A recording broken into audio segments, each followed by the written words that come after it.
So, let's chat, friends. Let's chat. I haven't done a video in a little bit, a little hot minute. And it's because I've been all up in my feelings. Not really sure. And I think that some of it is normal for prep. But also, I think that some of it is just, I don't know, I've just been thinking through some things. So, let me tell you, I'll just be completely honest where my head is at right now. I am really toying with the idea of not competing in July. I know, shocker, shocker. But let me explain. So, the idea behind competing was to give myself a goal to focus on, because I do really well when I have a goal to focus on.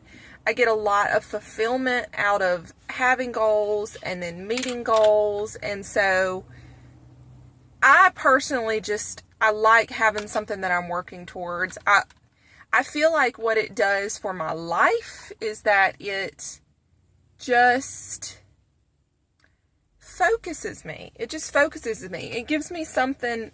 Not that I need more to do, but I like the way that makes me feel when I'm working on something in my life. You know, I'm at an age where, sure, I've got kids, and sure, I have 3 jobs, and that should be enough. But personally, I think it comes from this position of growing. I feel that when I push towards a goal that I've never achieved before, or it's something that's causing me to work harder or do better, there's a lot of growth that comes from that, and I really like that. I like what that does. I feel like it builds character. I feel like things that make you struggle a little bit build character. And so, as a person walking around in the world, I just feel like it makes us better people if we devote our attention to things that are going to ultimately make us better people. That said, one thing that I was very concerned about with the idea of doing a competition, prepping for a show, was old patterns and thoughts coming back up. There's a huge push for competitors to be perfect. It's this idea of being perfect, of your meals always being perfect, your exercise, your training always being perfect, that you never deviate, and that, you know, your struggle is if you can't stick to your diet, it's because you failed in some way. And this idea of perfection is just that we're trying to achieve this level of perfection, and it's very dangerous to exist in that mind. I feel like that is it's just a recipe for disaster. And so naturally what happens to a lot of bikini competitors and figure competitors alike, any competitor, is that eating disorders are really prevalent. And as I've expressed before, I have had an eating disorder. In fact, and excuse me, I feel like I have an eyelash in my eye. But in fact, I will always have an eating disorder, because it doesn't take much for me to be triggered to begin thinking in that way again. I have worked so hard to get away from old, unhealthy habits and thoughts about myself. There is so much self-hate and self-loathing, this reward-punishment mentality that comes with an eating disorder. This idea, if it was, it was always this battle inside my head to eat the food, to not eat the food, to eat this food or that food, or if I did have this food and I indulged, to get that out, because a full belly was so uncomfortable that I would do something so unhealthy as to make myself throw up, and it's just so opposite of my truth and what I believe I've been created to do. And so what has happened is I have, I've gotten away from weighing myself. I got away from weighing myself to finally getting to a point where I was okay with weighing whatever, that, I know my weight does not define me. I know that scale number is just a number. It doesn't have anything to do with my success or my failure, with eating happy and eating healthy. And being healthy gives me a lot of happiness. And so, I've done a lot of work to get away from getting on the scale and letting that number be the defining factor of whether I have a good day or not, and I think a lot of women feel that way. And it was such a defining moment where I got on the scale and the number wasn't what I thought I needed to see, because we are so connected with feeling like a weight is going to be a predictor of how we look. And, and I stepped on the scale one day and I thought, I'm not going to let this be the reason I have a good or a bad day. That's just so dumb. It's just so dumb. And I see so many women get on a scale and they have been, they've been eating healthy food and they have been exercising and they have been getting sleep and managing their stress and taking their vitamins and they have been doing all this great stuff, and they get on the scale and they're like, oh, well, it was for nothing. And it's just so twisted. You know what I'm saying? You're doing healthy things for your body. So those things are going to pay off dividends in the end. You should eat healthy food. You should exercise. You shouldn't do those things for the sake of, being to reap a weight benefit from them. That's sometimes a side effect of it, but it is not the be all end all. And it just makes me crazy.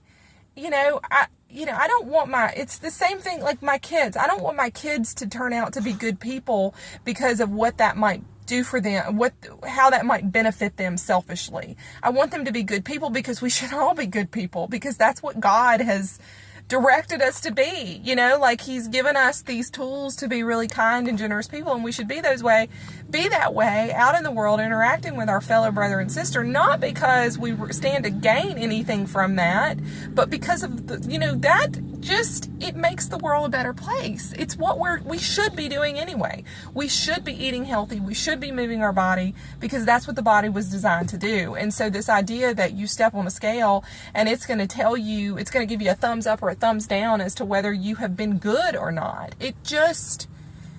I just had that moment where I was like, stop the insanity. And so I quit weighing myself and I just decided, I'm just going to go in the gym and I'm going to lift weights and I'm going to do a little bit of cardio and I'm going to stretch and I'm going to engage in the activities from an exercise standpoint that I like. People might find this crazy, but I love working out at 4:30 in the freaking morning. I love it because it sets the tone of my day. It makes me feel fantastic. I just can't express it enough. Is that not for everybody? No. But for me personally, I love the way that makes me feel. I love waking up the next morning and almost having debilitating pain. I'm so sore because I'm aware of my muscles and I've worked those muscles, and it is such a reminder that I have done good work. I like eating healthy food because of the way it makes me feel. I like being able to go to the doctor and them draw blood work and say, we can't get your triglycerides because your LDL, which is your bad cholesterol, is so low. I like hearing that stuff. It's a very positive thing for me. And I don't do those things because of the way it's going to make me look physically, even though that is a very nice side effect. But I do those things because I should do those things.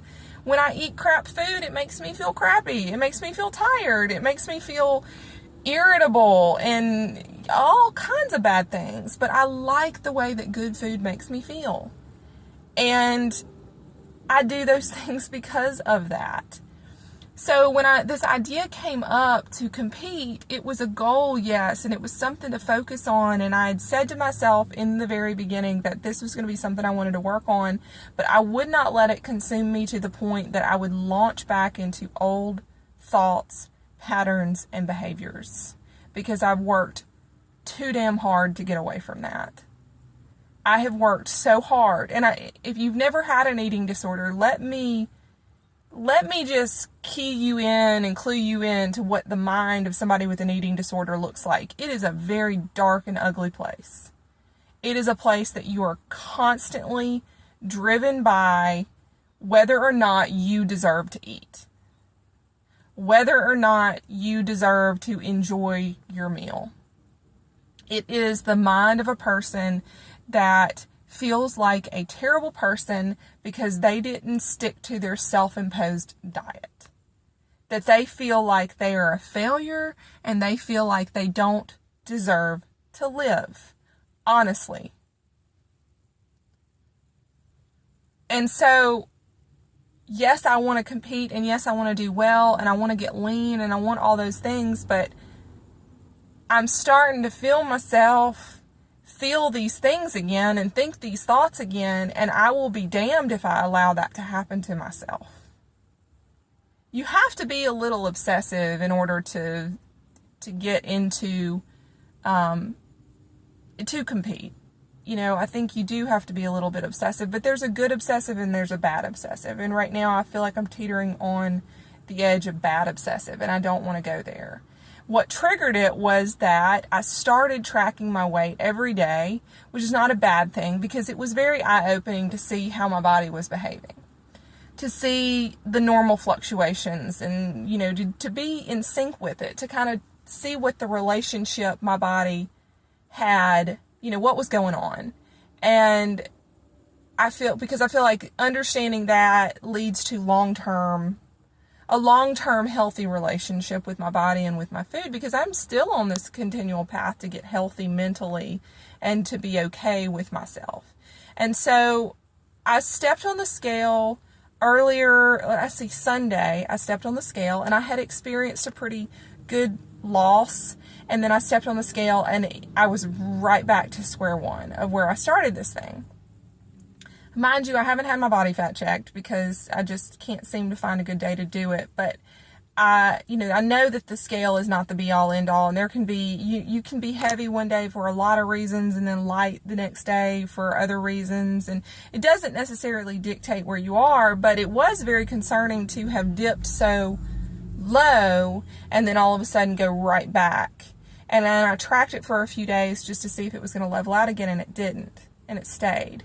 I know enough about BMR, which is your basal metabolic rate, which is the amount of calories that your body needs just to function. And I know enough about total daily energy expenditure, your TDEE. And I've read the science behind those things. And scientifically, you don't want to eat below your BMR, because if you eat below your BMR, especially if you have worked your butt off to gain muscle, that, you know, if you eat below your BMR, which is what your body needs just to sustain itself, because the body is such a clever organism and it's going to constantly work to get into a position of homeostasis, of balance. It's going to do what it needs to do to survive. It's going to do what it needs to do to run efficiently and optimally. And so if you eat below your BMR and you have worked to gain a lot of muscle, that's really easy for the body to metabolize for energy. And so it is going to begin eating away at your muscle in order to obtain the homeostasis. And so just in the back of my mind, I was thinking to myself, loss on the scale and then gain again. Now, the reason why this is bad is because if you lose the muscle that you've gained, every time your muscle you drop, you are lowering your metabolism. So that means that if you're already eating fewer calories in order to achieve some type of weight loss or fat loss, that if you're already at a low calorie and then your metabolism lowers, you're going to have to continue to lower your calories down in order to keep up with that. It was suggested to me to eat 1,200 calories. My BMR is, about around 1,600 calories.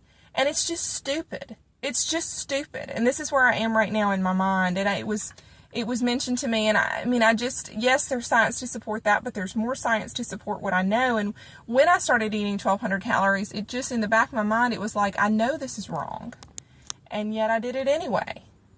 And so anyway, kids, all that to say, where I am right now in my head is I've kind of taken a rest pause mentally, as my friend Melanie reminded me, and I'm so glad she did remind me, because I just feel like I have put all this pressure on myself to do well at this show, and I have lost sight of my long-term goal, which is to be strong, healthy, and lean all the time.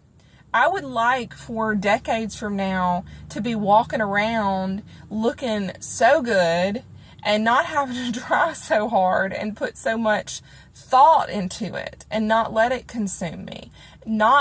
I would rather that than to look fantastic for such a brief period of time, which is to step on stage.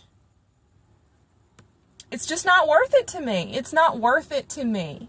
And I know that, and that's what's in my heart, but yet I found myself getting to that point where it was like, oh, well, I'm at 1,200 now. Well, maybe I'll drop it down to 1,100, and then I'll drop it down to 1,000. And then that's a starvation diet, and that is not good. It's just not good. It's not good. Calories are not a bad thing, and so I feel myself entering into this vein of thought of calories being a bad thing, and that is just the dumbest thing ever.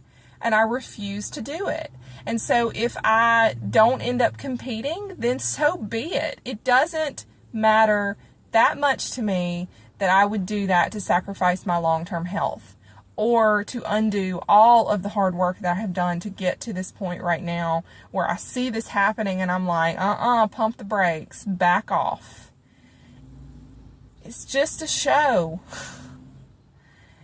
It's more important for me to model healthy behaviors for not only myself, but for my kids and for other people who may be watching these videos and trying to learn anything from it. It is more important for me to possibly carry around a little bit extra body fat. I mean, is it the worst thing in the world to be 20% body fat? No, it's not. Especially if I eat really good food that's healthy for me and I exercise and I'm a happy person and I'm a good wife. Because right now I don't feel like I can dedicate any energy to any other avenue of my life, and that is not good. My life will continue on beyond a freaking show.